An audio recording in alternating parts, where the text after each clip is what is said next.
Okay. Well, Janine, here we are again. Here we are. Yay.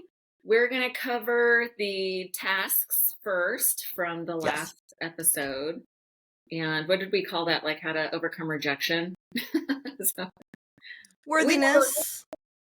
yeah. Yeah. Or, the worthiness beyond attribute or worthiness beyond achievement. Yes.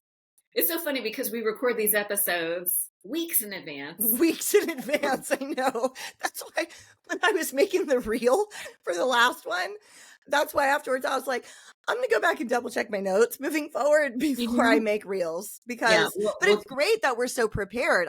I've never been this ahead of anything in my life. So it's great. Yeah. But I need to go back. So yeah, so you guys listening, we record these. Yeah, we record these way out. By the time we're seeing you guys on a Zoom meeting, y'all are telling us what it was. Well, it's good. But yes, it's worthiness beyond achievement. Okay, worthiness beyond achievement. And I was really focused on the how to overcome rejection. Like I think maybe that I don't know what we're going to title it. Yeah, it's just terrible. Well, but it's interesting to see what sticks out to you because and to me, the topics hit us differently. Like E plus R equals O. What really struck you was the emotional component will activate, but we can work through this cognitive lens. And for me, it was more of a reframe, I think, for my history. And then maybe even in the moment, like I didn't even associate it with the emotion coming back. Like, so we had a different response in terms of what we saw first and where it hit us the most. And then same thing with worthiness about rejection. Although I think it did with me too. I just forgot right now. But with my workaholism and perfectionism. And so I think it's kind of cool because other people are going to have all sorts of different reactions too to the umbrella topic. Where does it hit them, Which is why I think the meetings are so awesome because, yes, as we, like I learned from you, you learned from me, I saw that where I was getting hung up, you were able to offer like a compassionate perspective. So that was the whole point of this. And this last one hit me, the homework really hit me hard. Yeah. Because I'm so achievement oriented. There's so many things I want to do. And I was like, why can't I make myself do these things that I want to do? Which is why we're going to be talking about how to overcome procrastination. But it was like fear of rejection, fear of failure, fear of success. It's like, I have these two opposing fears. It's like, I want to be seen, but I'm also afraid to be seen. Like deep down, if I was really honest, like those are my fears. Those are my deep down fears. And I'm not always consciously like connected to that. Right. I'm usually in my head thinking, oh, here are all these tasks that I need to do. Why can't I get myself to do them? Because I know that these are the things that are really going to move the needle. It's not social media marketing. It's traditional PR marketing that I want to do. And I'm just having a hard time getting moving. So last week's and this week's are really going to be powerful for me personally, because I feel like I'm going to be able to take the action that I want to take that's going to move the needle. But so to go over the last action items. So they were, one was rejection protection, make a list of when you were rejected in your past, make a list so that you can reframe it. And then the second one was write 10 traits not related to achievements, right? So it's like inherent worth, like empathy and integrity. And I did a list of 10. And then do something where I can be rejected, which I totally did. Yeah. Which was awesome. I saw that the Rich Roll podcast, Rich Roll came out and said that they've developed this new network called Voicing Change. And I thought, fuck it, I'm going to reach out and just pitch us as a podcast to be included in their network, because it feels like the perfect accompanying podcast to what they're already doing. It's like we are listening to the podcast and then breaking it down for people so that they can take the action steps and apply it to their lives and actually make change. Yeah. So I did it. I reached out. I know. I can't believe you did that. That's very cool. She sent an email. And this is, if any of you aren't familiar, if you're listening to our show, you probably know who Rich Roll is, I would guess. But if you don't, he's massive. He's one of the biggest shows out there. Also, he's kind of hot. I was watching his YouTube video yesterday and I was like, this is a good looking older man. Like, I don't think I've ever really watched his show before. And I was like, this is a good looking guy. I also really like a smart, well-spoken man. Dude, he's those things. Vocabulary. Ooh, Yeah. Gets me a little warm. Yeah. You know who's like that too? Russell Brand. Have you ever listened to Russell Brand start talking? Dude, yeah, his grandpa. Yeah, he's smart. His vocabulary is unreal. Oh, he's completely unhinged. But his vocabulary is unreal. Even my dad, and my dad is like super conservative, you know, Joe Republic. Like, his birthday was last week, and I was going to post on my Instagram story. I didn't, but I wanted to post a picture of him and be like, happy birthday to my favorite Republican. He's like the cowboy of the South, man. Always has a gun on him. It's crazy. But but we both like Joe Rogan. We do both listen to Joe Rogan, and I sent him Russell Brand's episode on Rogan, and I was like, you are not going to like his concepts, but listen to this man speak. Because my dad's also highly intelligent, and if I'm giving him something, he'll listen to it. He won't if it's from anybody else. But we spoke afterwards, and he was like, you're right. That guy's kind of an idiot, but he is smart, man. He was like, I can't even believe the words he was saying just so fast. And I said, I know. Russell Brand is like that too. But anyways, Rich Roll, huge podcast, started a network, and Arlena pitched him. She sent in an email, which is crazy, which is amazing. And I felt really good. So I've been participating in Press for Success. It's a membership site where she teaches you how to write pitch emails, how to find people to pitch, like what publications. She had some really cool strategies on how to do that and all that stuff. And so I saw in myself, and I've seen this before, just like the analysis paralysis. Mm-hmm. Right? And that's what we're going to address today. But the point is that I overcame my fear and I just did it. So yeah. I changed the definition of the win. It wasn't that we got received or even that they responded, but that I took a chance at being rejected. And so my reframe was, I'm one of the courageous ones. So we're trying to change our identities, right? Like all of our episodes are sort of building on the last one. And one of our past episodes was about reframing your identity. And so I wanted to be more courageous as one of my character traits. And so I stepped up to the plate and I took my shot, and that's what counts to me. Like totally. Absolutely. And so and that was the whole goal of the Worthy episode, really, was what stops us from our highest level of living, our highest achievements, fear that someone will say no. This is huge for me too. I'm afraid to pitch the smallest people for the show. Like, I really am. My friend Doug, I almost didn't even DM him on Instagram, and he is not famous. He had like 12,000. He would be so mad at me if I said that. But he had like 12,000 followers on Instagram, and I was like terrified to DM him. And then when he connected me with Dave, I practiced voice messages to Dave out loud like 5 times, like recorded them and then re-listened. And I was like, you're an idiot. Redo it. He's going to hate you. It's big for me. And those are not famous people, you know? Yeah. And so her whole thing was, why does that happen? Because a lot of people feel that way. And it happens because my belief about my self-worth will be predicated on those people saying yes to me. And her idea is we have to get to a place where we believe that our worth is based not on other people's acceptance, but our own belief systems, which is where it comes in, like you were saying, to list the 10 character traits that we have unrelated to roles, appearances, or achievements. So not as a mother, not as a boss, not as a daughter, but as a human being that has inherent worth. And what we look like, because as we age, that's get harder and harder to rely on that. It's always been like that. When I was 20, I was like, I'm supposed to be perfect because I'm 20. I'm not. I remember thinking that because my other girlfriends looked amazing and I already had cellulite. I was like, I can't get a break. I shouldn't even. There should be at least a few years where you look really good. I never had them, anyways.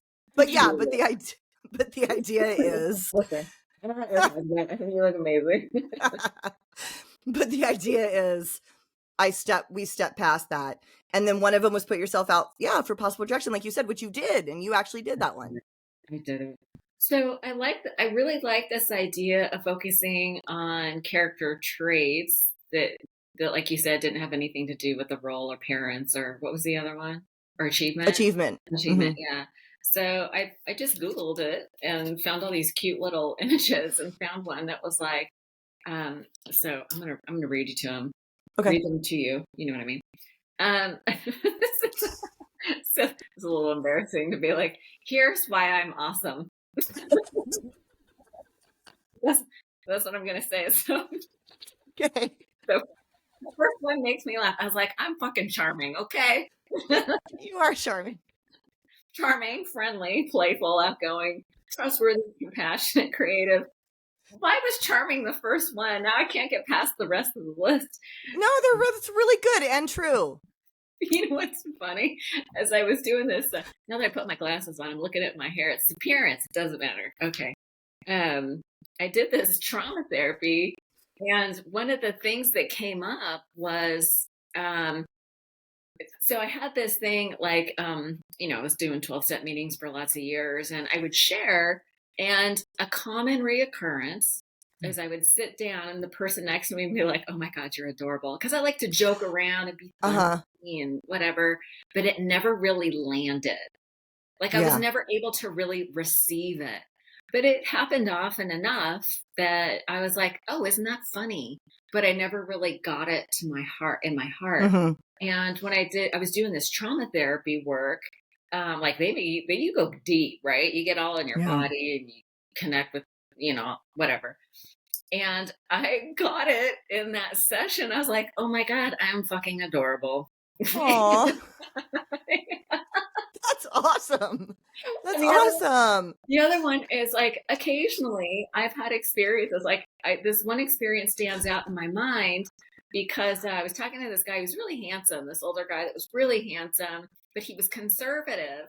And it was like a sunny day. It was after a meeting. We were outside talking. He's like, how are you doing? And I'm like, I'm fucking fabulous. Like, I just feel myself that day. Girl, I was like, I'm fucking fabulous. How are you? But it stood out because he was so conservative. I was like, I can't believe I said that out loud. And I was shopping for perfume this last week, and Tom Ford makes a fragrance called fucking fabulous. So, of course, I bought it. Did you get it? Good. That's awesome. That's hilarious. Because I'm trying to really... Are you crying? Yeah, I'm laughing so I'm crying because I'm picturing somebody saying that to my dad. Oh. That's the avatar for my head of good-looking, older, conservative man who would say to somebody, how are you? And I could see someone saying that to him and him just being polite, but alarmed. Yeah, my buddy Dan, he's definitely polite, but he got a good chuckle out of it, Yeah, I'm sure. Because I was laughing, but that's how of course. Trying to embrace identity. But I guess maybe I've always been trying to develop those character traits. But anyway, there you have it. Some of the other character traits that I really connected with that I want to stay focused on is persistent and determined. Mm-hmm. I am so persistent. I think it has really served me in recovery because recovery is not easy. And just determined. Like I've been doing my recovery podcast for almost 8 years, and it has not even come close to what I was hoping it would do. But thank God. Thank God. Why are you laughing? Because you're incredibly charming and adorable right now with all the things that you're saying. Seriously, it's killing me right now. It's so funny and true. Fabulous. And you're right about your podcast. The way you got your glasses on and you're like, I am persistent. Darn it. You are. It's true. You've been doing ODAT for 8 years. I don't think you've ever even taken a break. And you're about to say, and it never did what I wanted. And I'm still doing it. And thank God, because that was one of your exercises, right? Yeah. You said, this is actually, you came up with this one. I thought it was really great. When was rejection God's protection? And make a list. And so I was like, okay, number one, every guy I ever dated. Great. Yeah. Well, it never worked out. But totally. The other thing, the ODAT podcast was on that list because, and I'll just be honest, I have been so envious, like burning with Yeah. envy to the point of where I feel so ashamed that I'm so envious about some people who just like right out of the gate were Yeah. wildly successful. It seemed Mhm. to come so easy to them. And I was like, I've been sober for decades. Like, Yeah. how come my voice is not being heard in this arena? Yeah. And I'm like, it just wasn't my purpose, you know. Yeah. And I'm not saying that it did, 20,000 downloads a month is nothing to sneeze at. It's like a It's a good, lot. it's okay. It's a lot. It's a lot. That's my goal is 10. So it is a lot. But I hear what you're saying. It I'm didn't like, man, it didn't come back financially the way that you wanted, or the way that you know what I mean? Totally know what you mean, yeah, even though it is great. Of course, it's relative. not getting a And million downloads a month, or, you're right, joking exactly. getting a million a month and blah. Right. Yeah. Yeah. But it wasn't, it never did what I wanted it to do. And it was so frustrating, but, it's like stop knocking on doors that don't open type of thing. But Mhm. I get confused between persistence and determination. Like, don't quit 5 minutes before the miracle. It's like, Right. so sometimes I get confused, but I always go back to this place where it's good for me. Truth Mhm. be told, doing the podcast is good for me. I get to speak Yeah. to amazing people I really wouldn't Yeah. have any other reason to speak to. Like, Yes. Elizabeth Gilbert has no other reason to speak to me other than, I had like, I got lucky and got to sit next to her at dinner at that thing. Or even like some of the, like, Dr. David Spiegel, my heart was Twitter pating because it was like, oh my God, they reached out to me. I mean, Yeah. so anyway, so And the Oprah author. But like you started, but Laurel the Harden. reason you feel like it might have been protection is because of this show. Yes, because of this show. This, and it's so funny because, we've been talking a lot about being your authentic self and, stop worrying about what other people think and all that stuff, which allows me. And I've been also listening to like Rick Rubin, who side note, his hair is so fucking crazy. He does I not give know. a fuck. And I want to He does be at not that care. level. I want to I be at know. the level where I know. like I have a hair out of place, and I'm like, isn't that good? You know, I had the opportunity to personally train him So and blew it because I was doing coke. Yes. So I worked at the Beverly Hills Country Club. I taught spin there. And it was like the most famous, nicest men in Beverly Hills. Not the famous guys, they're executives and agents and like stuff. And they powerful. were amazing. Buzz Aldrin was on the board of directors, and they were the coolest men ever that took my classes. Nobody ever hit on me or anything. They talked about their wives all the time. They were these great men, 50s, 60s, early 70s, established men, doctors, agents, whatever. And one of them was a celebrity urologist, meaning he wasn't famous, but his clients were, because Mhm. I think in that arena, you have to be really careful about stuff like your urologist. It has to be someone that isn't going to share your details with people. And so he had this celebrity roster of patients. And one of them, I believe, was Rick Rubin, because he said to me, I have a client who's a famous, famous music producer. He's very eccentric. He will love you. He'll love you. I was 27, but I had this like classic rock music taste. And Uh, he was like, I just need you to go teach spin at his house. He has bikes. Bring the music, you play us. And I really need this guy to lose some weight. I've highly recommended you. oh, It's a giant house in Bel Air. This is going to like change your life. And I blew it. And I oh. blew it because I was doing cocaine. Isn't that insane? So we'll put that on the list of things not to Rejection do. is protection. I was gonna say things not to do.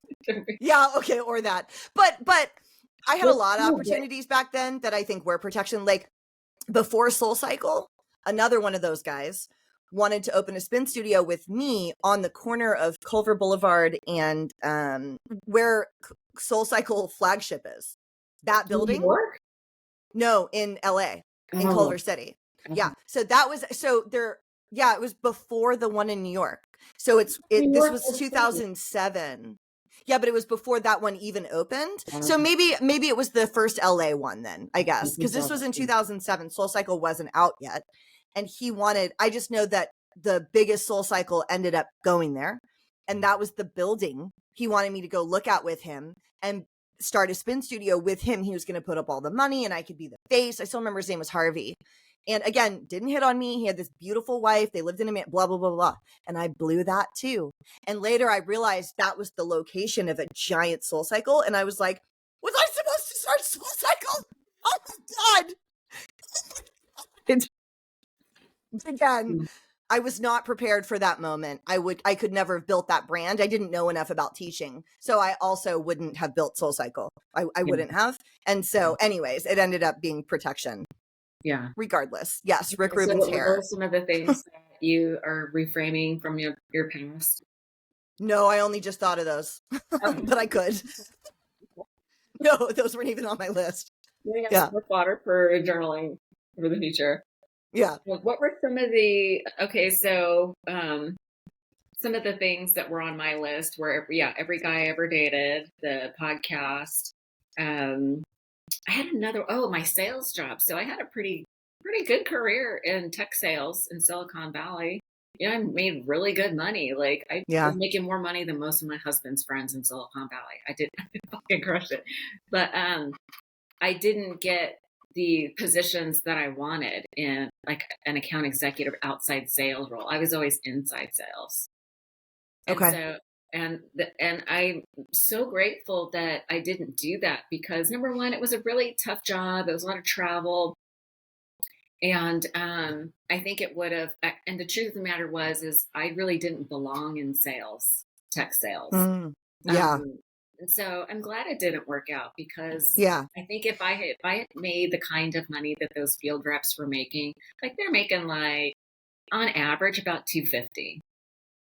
Okay. So, there were years that I did that in inside sales, but not on the regular. And most of those guys, every once in a while they hit a home run and make like $500,000.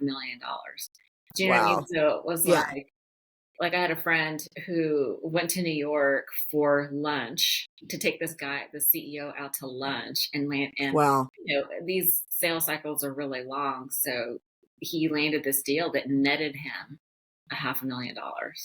Wow. Yeah. So I think if I had been successful like that, I probably would have continued not doing something that was really heart-centered for me. And in past episodes, we decided that, I decided my purpose is service, especially in the drug and alcohol arena. Right. Really personal development. So if I had been really successful in all that, I probably wouldn't be doing this. Yeah. And this really is something that has heart meaning to me and is like a higher purpose. It's bigger than me. So that was my homework. Okay. What was your homework? So my rejection was protection. I just thought of a new one, actually, as we were speaking. I've been rejected a lot. I've blown a lot of opportunities. So as we're sitting here, I'm like, oh, that happened. But this one I really struggled with. This is going to sound silly, but I really struggled with this for a long time. I was a cheerleader in middle school. And I loved it. It was like, also in the South, it's a really big deal. It's very athletic. You have to also be a gymnast and do back handsprings. And it's a really big deal. And our high school football cheerleading squad was amazing. They would win national competitions. And I loved dancing too. And I really, really, really liked it. And I was really good. Like I was really small. It's in middle school. I was really small. I could do a back handspring. I could do all the things. And I was really, really good. I would always make it first. Like I was good. And then when we got to high school, I didn't make it. We auditioned at the end during the summer between 8th and 9th grade. And I didn't make it. And it was like one of the most devastating things that has ever happened to me in my life, which I know sounds a little bit like, oh, cheerleading, but it was a really big deal. It was kind of my whole identity. I really loved it. And I felt like it was a connection for me and my dad too. He thought it was cool and fun. And he played sports growing up and it was like this thing, and I didn't make it. And I was devastated. Also, I already had my whole cool girl thing back then already. And that was obviously the cool girl thing. And then I didn't make it. And I've always actually wondered what was the good in that. Like I didn't know because then I kind of got a little bit overweight in high school and because I wasn't taking care of myself as much and it really affected my self-esteem. But what it forced me to do was what my mom wanted me to do, which was debate. And I was like, that is the nerdiest thing on earth. You will not catch me in an auditorium in Ann Arbor during the summer when I'm 15. And that's exactly where you could catch me for the next 4 summers because she was like, please, I think that you should do this. And I did, even though I was embarrassed. And I was so good at it. I was so good at debate. Like I won. You're like, I bet. I won best speaker in the region all 4 years, which a freshman had never done, which a woman had never done either, which, you know, a young girl had never done because it was still like an old boys club at that time. I was the only girl typically when we would do traveling things. And then my partner later, who also became my best friend. But even for years after that, I was like, yeah, but I didn't even really enjoy debate. That was so much work. I enjoyed the performance aspect when I would stand up. And then, of course, when I won, I have all these gavels in a box in my garage. They give you a gavel. And it says like, you know, first speaker, whatever. I've got like a million gavels. Skylar at one point was like, what are these? And I was like, that is my hammers. Yeah, why do we have all these gavels?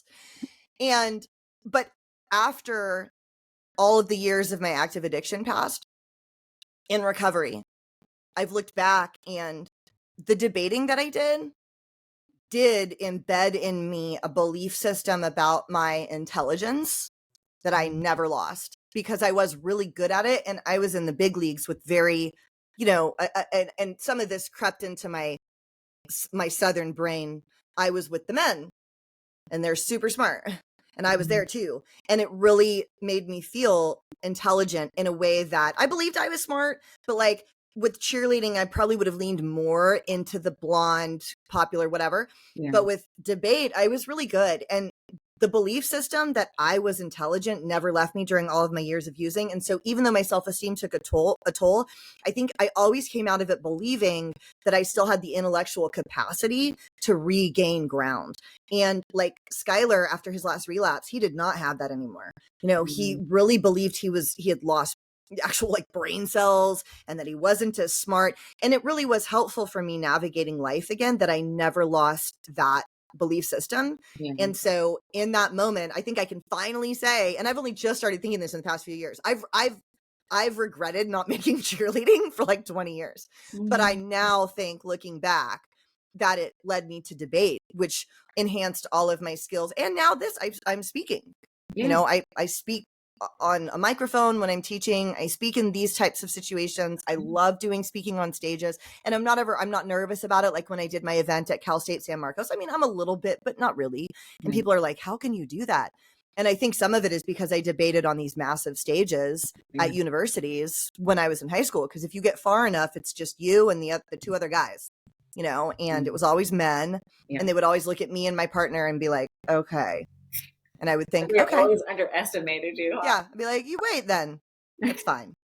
And it was great, I think, for my self-esteem, you know? Sure. So that was definitely one for me. That's awesome. It's so funny that you say that because I had 2 instances, one in junior high where I didn't make the cheerleading team. I had been doing Pop Warner cheerleading.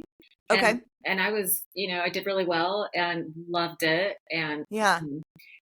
But I thought I was a shoo-in, and then I self-sabotaged. I didn't there was like some forms or paperwork or homework that you had to turn in, and I didn't turn it in on time, and they disqualified me. Oh no. So you didn't even audition? No, I did, but because I didn't turn my paperwork in on time, they disqualified me. There's too many girls, and so they just ruled out anyone who didn't turn their stuff in on time.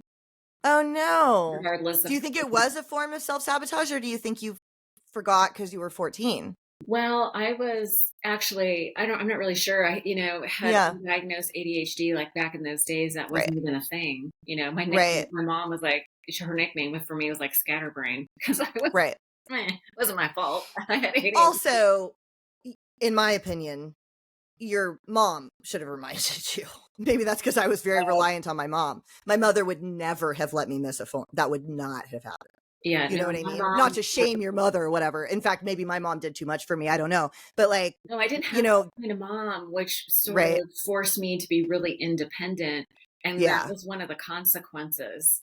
Like Yeah. facing a consequence, actually, I was thinking about how could I reframe that? It's like, Yeah. Okay. those were painful experiences that I used to be on time, uh, Yeah. turn things in on time, And then the other one I was thinking of when I was in high school, I think I was a freshman. I tried out for drill team, and when I was in Pop Warner, I had a coach that was super strict, and so I was always like very obedient and whatever. And in high school, I remember when I was during the tryouts and all that stuff, I was often the only one who was already standing in line at attention or whatever, Oh, and they really wanted me, and I made the team, but my dad made me quit because the money was really, I think it was because of the money. And he was super cheap and okay. didn't value those kinds of things. So he wouldn't pay the money. Mm-hmm. Oh, But wow. he used the excuse that I never turned, like I wasn't good at my grades. Like my grades weren't, Oh, but that was okay. actually the only incentive I had to do well in school. Right. And so I Interesting. often look back on that and be like, how could I reframe that into a positive thing? And I mean, I think maybe the long way around was like, thank God I didn't get on that drill team because I was in such a place of self consciousness and low self esteem that those girls did not really accept me. And if I had been Okay. forced to spend all that time with them, I think it would have been Yeah. really damaging to my self esteem. So it was actually a good thing that I didn't get to do it. Also, it probably affected the way you parented later. Yeah, for Then sure. you encourage whatever they wanted to do, I'm sure. Oh, yeah, So definitely. there's probably that too, you know? Yeah, in both those cases, like I'm on top of the kids' stuff. Right. When they were Totally. coming up. Yeah, definitely. Right. Trying to give them Yeah. every advantage that I didn't have. Yeah. Yeah, Yeah. so they benefit for sure. What was your list of, I want to move on to the Yeah. next topic pretty soon, but what were some of your traits that you came up with? So again, this is like this is how I'm awesome. And I just Googled a sheet, and because when I sat down to do it, I only came up with like 3. And I thought I would come up with some, but so I Googled a Oh, sheet, right. and then when I saw some examples, because I Mhm. was like, I'm drawing a blank here. But so which is interesting because I'm sure if I had to do it about Skylar, I could, or Oh, Jana, interesting. or you Yeah. know what I mean? But Yeah. so I looked up this list, which available to them. I'm assuming we have posted it. I can send it to you, or Well, whichever one you yeah. saw for them to look at too, if you're Or catching up with just us. Google character traits. Yes, yeah, that's all I did. I just Was looked one it of up. the exercises we had in the very beginning. Oh yeah, that's true. That's Yeah, true. so, So but if you still have that list, okay. So now these seem silly as I read them. just blurt it out. All How right, are you? adaptable, adaptable, which you told me last week I was, which I appreciated. Yeah. Yeah, I said I was easy to work with. Yeah. I was like, I'm going to live on that forever because there are definitely people you could find who do not think that I'm easy to work with. Well, you're so easy going. Adaptable. I was doing something great. I got confused, and you were always very patient with me. Yeah, I'm 55. I can forget things every 5 seconds like a goldfish. And you were like, oh, but you said it, and I was like, oh, I thought, is it, and you even take like, oh, am I confused? And I was like, no, bitch, I'm Yeah. confused. And I'll always do that. I'll say, Bless your heart. oh, I think I'm mistaken. Maybe it was this. And then every time you're like, no, you're not mistaken. I forgot. No, it's Thank you me. though. And I'm I'm the like, problem. okay. So, um, adaptable, alert. I don't know why that's on here. Ambitious. They're obviously alphabetical. Adaptable, alert, ambitious, analytical, appreciative, cooperative, disciplined, empathetic, funny, friendly, generous, imaginative, inspiring, maybe intelligent, kind, loyal, perceptive, professional, resourceful, talented. Yay! Isn't it funny how we giggled through that whole thing? Like when I Yeah, did it's it, I'm crazy. like, It's crazy. It's crazy. Also, the alert one is kind of funny because I'm like, yeah, I am pretty alert. But, look how pretty and you then, are. you know what? I didn't really, because then the last one was to write about it. And I didn't do as well with that one because I need to, and we're going to talk about this today, source, create our environment to make it easier. I need to get a leave my stuff upstairs next to the bed and remember to do it, because I didn't journal about it as much as I did the first few weeks that we were doing this, when it was exciting and fun and new.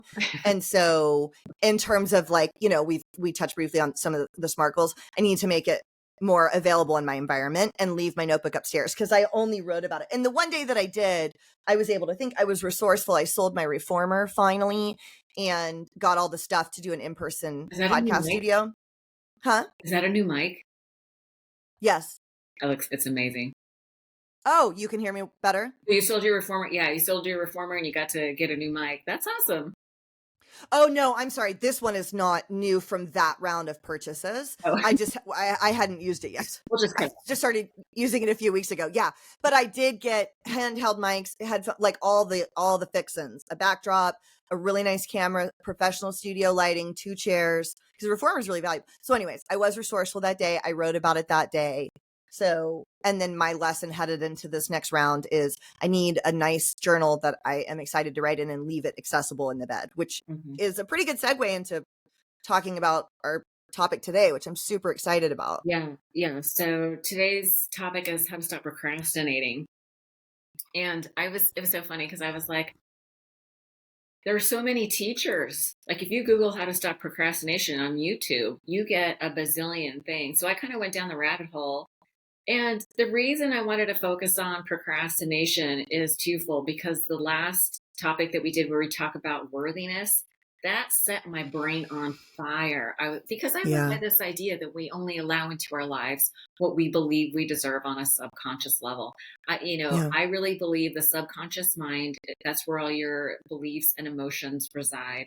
And a lot of this research that I did focused on how procrastination is tied to emotion and self-worth, which blew my mind. So I'm going to look at my sheet. I took down all these notes. So let's just first talk about what procrastination is. So just to define terms a little bit, procrastination, it's actually, and Mel Robbins talks about this, it's a protective strategy, right? Because what we're experiencing is stress.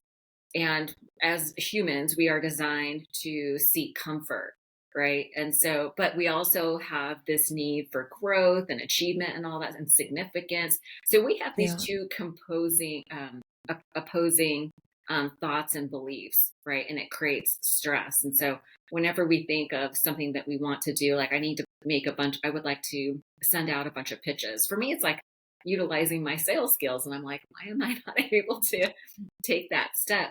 But totally, it's so interesting how it was tied to self-worth. So there's this guy, Martin Covington. He was like this pioneer in psychology and self-worth in the late 70s. And he came up with something called, it's a theory. Sorry, where is it? Self-worth theory. It says that we need to be seen as capable and competent to ourselves and others. Right. And so that kind of speaks to that internal conflict. It's like, if I don't feel capable, then it's not going to take that action. And he kind of came up with this formula. It's the P equals A equals W. Performance equals ability equals worth. And this is something that's like developed in childhood. So it's like my performance is based on my ability.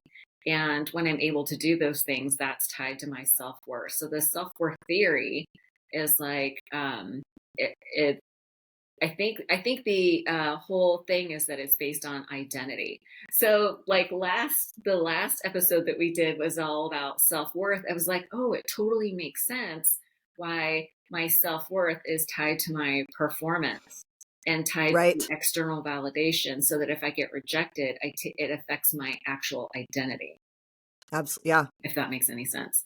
Totally. Yeah. So, I was watching all these like Lewis Howes and Stephen Pressfield. He was on Rich Roll, and just all these, and I got so much information. So I just wanted to share a couple of the ideas. Like, people will never rise above their own opinion of themselves.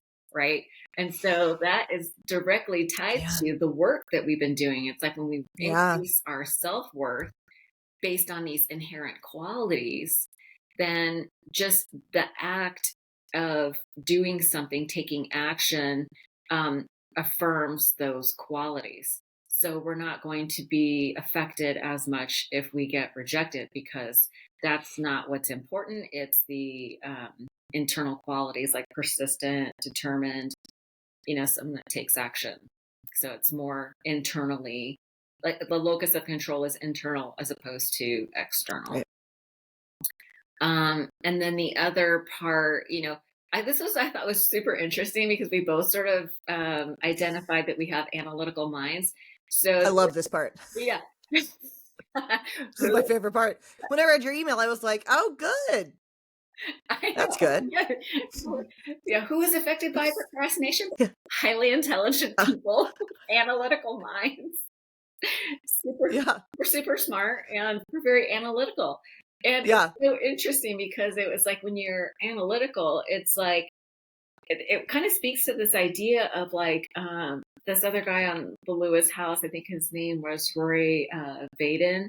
He was talking about um, the people who procrastinate are analytical because they have something called creative avoidance, which is finding busy tasks so that you feel productive. So if you think of your identity as being productive, then you will be productive because it affirms your identity as somebody who's being productive.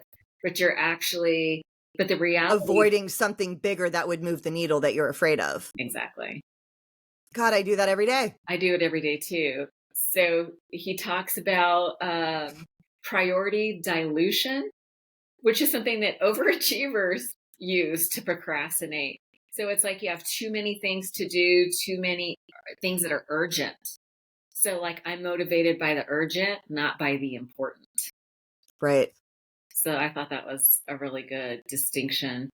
And then he kind of like segued into talking about, and I've heard this before, Essentialism by Greg McKeown. I don't know if you read that book. It was really good. But he talks about the disciplined pursuit of less. So less things that are more important. So that's kind of like the reframe. And he talked about, I've heard this on many podcasts. I don't even remember which one it was, but this guy was talking about easy choices lead to a hard life, and hard choices leads to an easy life. So that's sort of along the lines of easy short-term choices lead to difficult long-term choices. Long-term let's just cut that whole part out. No. Okay, but it's something I say in my classes. I know exactly what you're referencing. I'm not sure who said it, but you want an easy life, you do the hard things. You want a hard life, you do the easy things. Yes, thank you. Like it was easier for me to not pay taxes for like 10 years. And then it got really difficult later. Yeah. But it was easier in April to not sit down and do it. Yeah. But it made I still am paying it off. Right. Yeah. And yeah. I've come to the conclusion that, everything, it's like choose your hard. Everything, right. Like life is hard. Like there's this pain avoidance, this idea that we can avoid pain somehow. And the truth is life is painful. So choose your hard. It's like being fat is hard. Exercising is hard. So choose your hard. Right. Right. There's this idea of paying the price up front. Like I learned that it was better to do the work of recovery. Like that was painful. So I paid the price up front, but then I got to go sober. Right. Totally. And, taking the easy choice in the past, led me to very negative consequences. So everything has a price tag. So I found that it's better to pay the price up front. So these are just kind of some of the ideas that you can use to sort of reframe. But if I go back to the, document that I sent you, I might have actually even published this so that people will maybe put it in a worksheet or something. I love this. I think that you should. I'm following along with you, and it's super concise. Everything that you're saying. Yeah, I think we should make this available. All over the place because there was just so much information. But I think the point really is, it's like, what is it? Who is affected by it? Why does it lead to these feelings of feeling stuck? But as we move to solutions, Tony Robbins said that not to start with the how, because when I thought about doing like the PR stuff, I was like, oh my God, I need to create a spreadsheet and then do all this research. And then what publications, and then how to find the people. And then I got to create this pitch email. And then I got to customize. Like, I made the task so big in my mind, like I just got paralyzed and got overwhelmed and just shut down. I Yeah. couldn't even do it. So he says, don't start with how, because that was all, how am I going to do this? He calls it like the tyranny of how keeps people stuck. So, and this is something that I kept hearing over and over again from all these different teachers who teach about procrastination, is just figure out what the first tiny baby step is. Hmm. Right. So breaking it Yeah. down to like what the first tiny baby step is. Um, but maybe even before that, it's focus on what you want and why you want it. That's going to be part of the homework. Okay. I had a gal tell me, she goes, I don't like that term homework. The word homework. Yeah. Yeah. So Yeah. one of the action items or journal prompts. Yeah. But that's just a little preview. I had too much caffeine this morning. I don't know if you can tell. No, you seem fine. I'm with you. Just all over the place. Okay, so Mel Robbins was one of the other teachers. I know you like her too. Hmm. She says that really the procrastination is about stress. That is the underlying cause of procrastination. So she says the goal is to break the stress trigger response. So the trigger Okay. would be the stress, and the response Okay. is the procrastination. So she kind of broke it down into three simple, this is like what you actually do, is when you're feeling the procrastination, you understand and recognize that the underlying cause is stress, and to forgive yourself. It's like, Okay. it really spoke to having compassion for yourself. It's like, oh, you really want to do this thing, and it's hard and it's painful, right? So cut yourself some slack, right? Give yourself a break. So self-forgiveness. And then to really then shift into establishing a starting ritual, right? Like, Okay. so she says she, I think, wrote a book that was, That 5, 4, 3, 2, 1 thing. Yeah. so she said it was like a countdown, and I've Yeah. heard from a few other people, a 3-second countdown is fine. But to just Okay. you do a countdown and take action for 5 minutes, Yeah. right? Okay. So James Clear, who wrote Atomic Habits, he called it the 2-minute rule. So, 5 minutes, 2 minutes, whatever. But the idea is to break down, like you have this big task, and then you break it down into the smallest action steps possible, things that take like 2 minutes. And Okay. So the steps are 2 minutes. You don't take 2 minutes to break it all down. You think of what is something I can do towards this goal that will take me 2 minutes. For exactly. example, Googling the person's email address. Yeah. Done. Yeah. And then that. Okay, cool. Okay. Yeah. And so this is built upon an idea called psychological momentum, right? Mm-hmm. So when you do like a countdown, and then Right. this guy was like, you do a countdown and then just move, don't think. And if you already have your Yeah. list of tiny little tasks, that is the win, because you have to establish Okay. a habit before you can master it. Right. Right. Okay. So in my mind, I'm Mm-hmm. thinking, I need to do this big project. And it's like, you know what? Those are skills I haven't utilized in a really long time. Why would I expect like Olympic level of ability if I haven't even practiced for a long time? Right. So it totally, like just talking about it, like I can feel the pressure reduce. So it's reducing Yeah. stress, reducing the Mm-hmm. pressure of taking action. So Is go ahead. Is the stress about it related to the overwhelm of the task plus the fear around it maybe being rejected? All those things, right? Are manifesting as stress, Yeah. leading to the procrastination. I mean, I guess that will be different for everybody, huh? Why Yeah. it feels stressful to do the thing.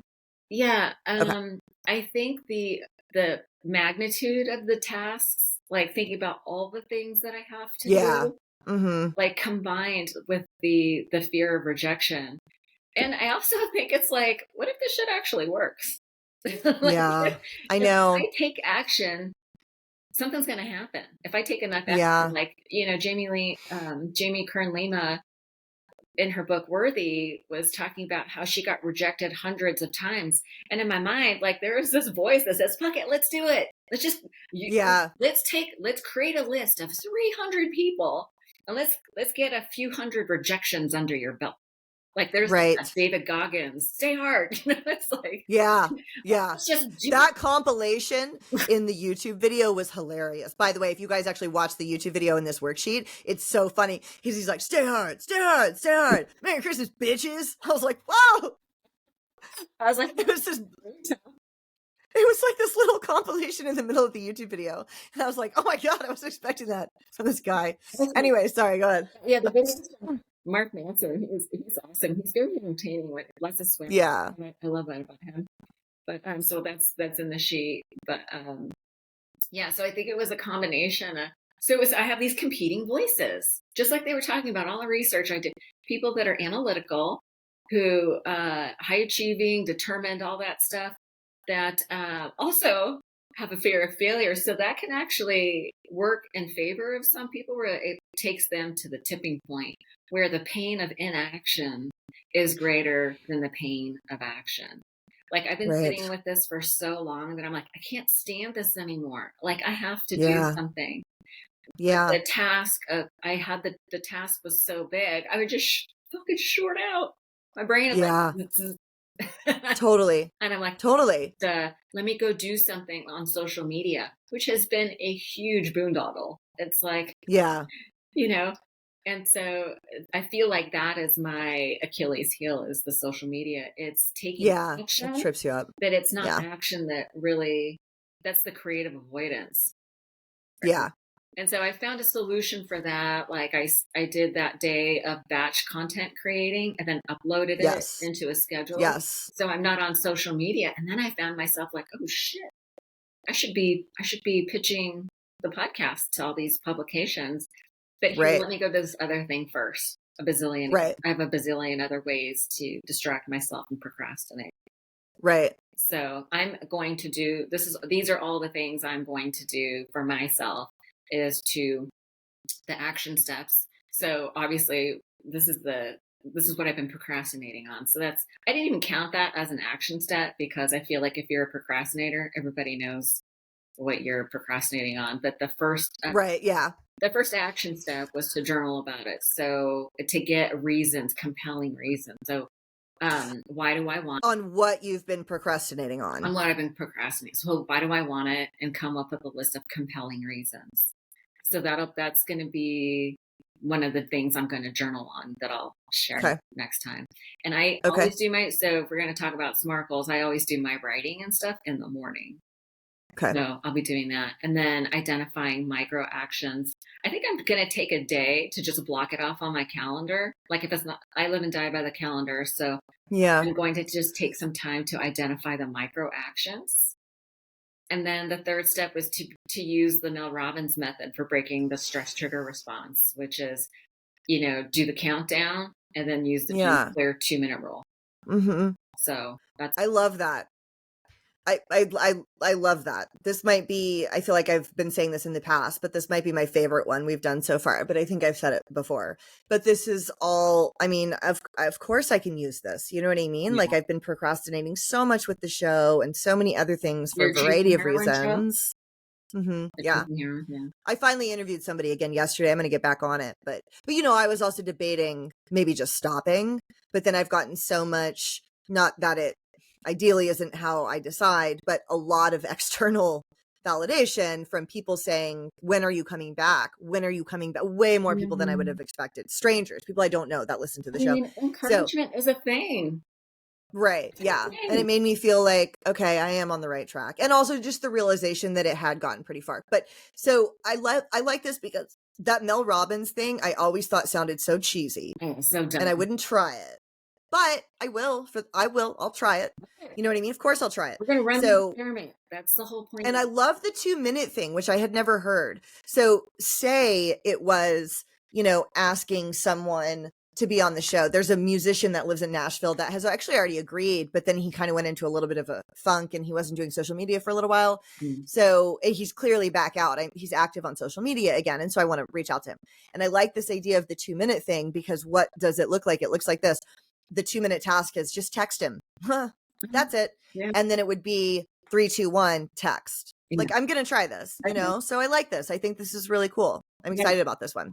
Mood follows action, right? So the idea is And that was one of the other things that came up when I was doing research for this is people wait for inspiration and motivation, but motivation comes from taking action.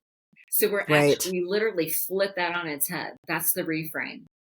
Right. That's the thought that actually is different is you take an action and then you start. So like if somebody wants to start exercising, well, the very first thing you do is you just put on your shoes and walk outside. Right. And then you start Right. feeling like exercising more. Totally.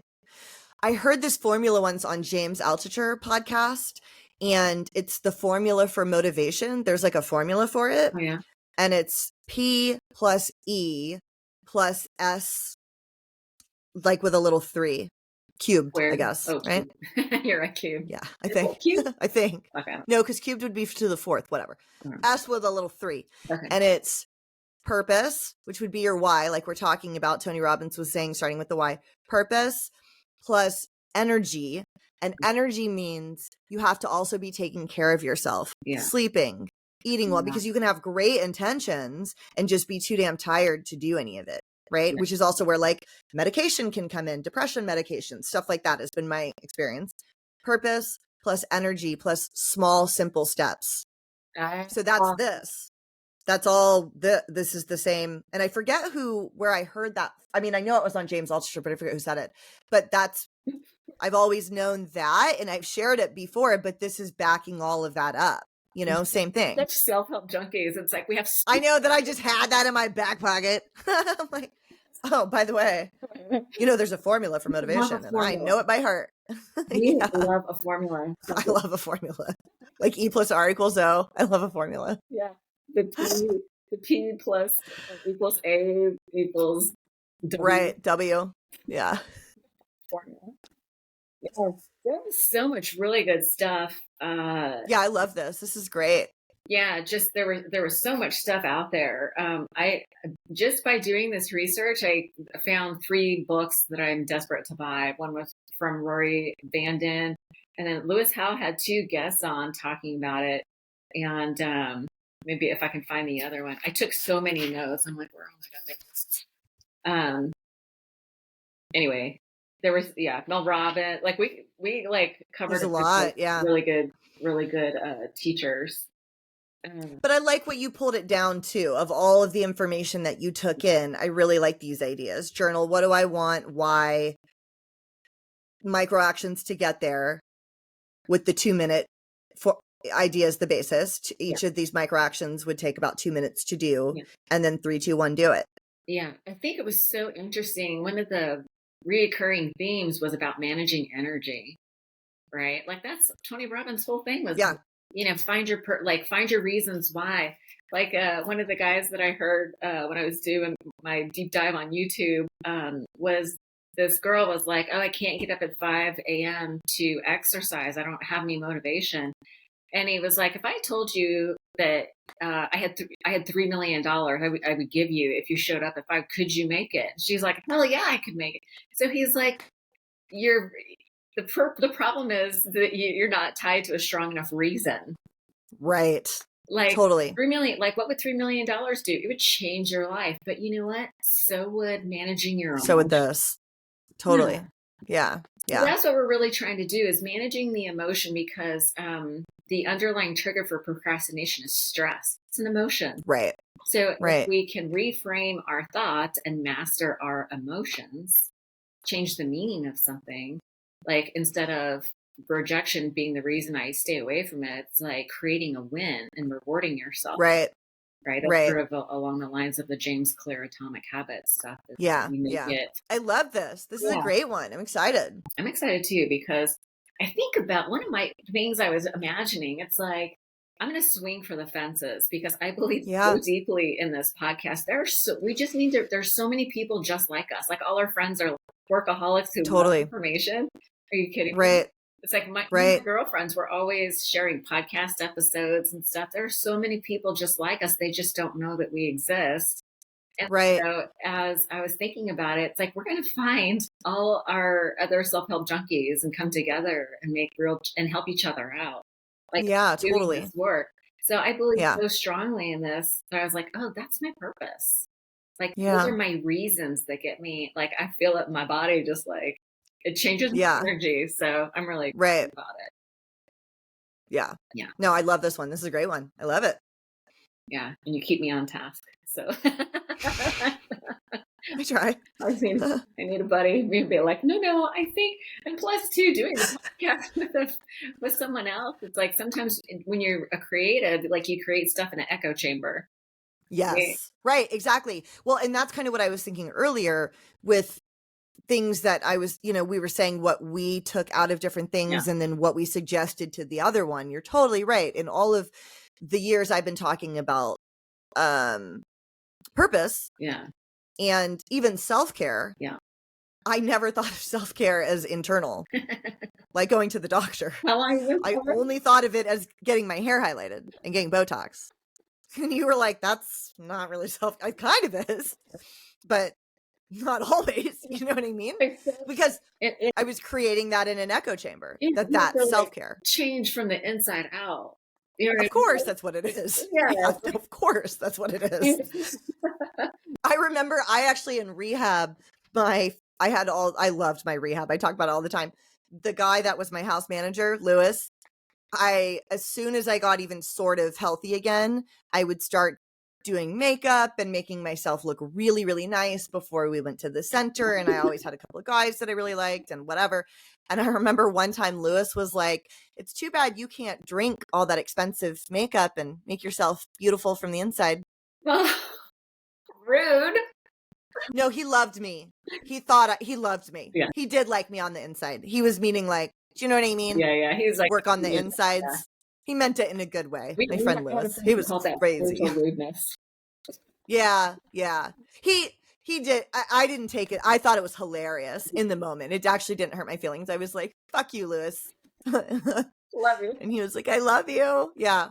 Joyce's was a wild place. It was like the Wild West of rehabs. They said all sorts of inappropriate stuff to us.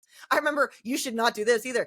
Every day that he would come home. So he was this Native American guy that had done he had done like 20 years in prison and got out and was our house manager and of the one house that had women in it also. And, but he was great. He was cool. He never did any, but like every day in the beginning when I would come back, cause he was the house manager when I was there the first time too. And when I came back a year later, even more beat up and scarred, every day he would come home and lift my chin and look at my scars on my face and be like, you're looking better every day, honey, which is nice, but it's also like very outward appearance based. You know what I mean? I don't know that it was like trauma informed validation, but it worked for me.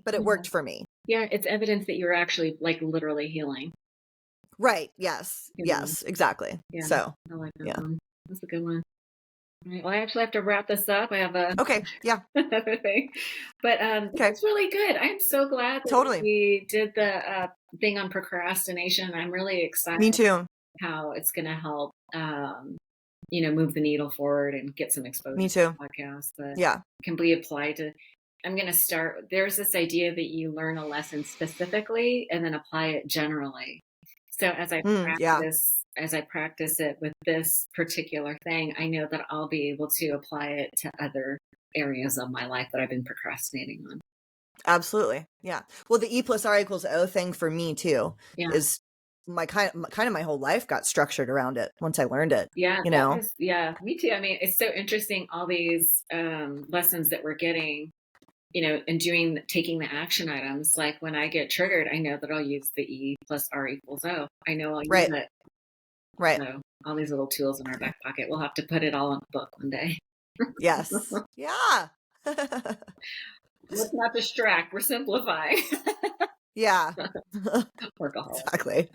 All right, my dear. It was so good to be with you today. Thanks so much. You too. Yay. Thank you. Okay. Bye. Okay.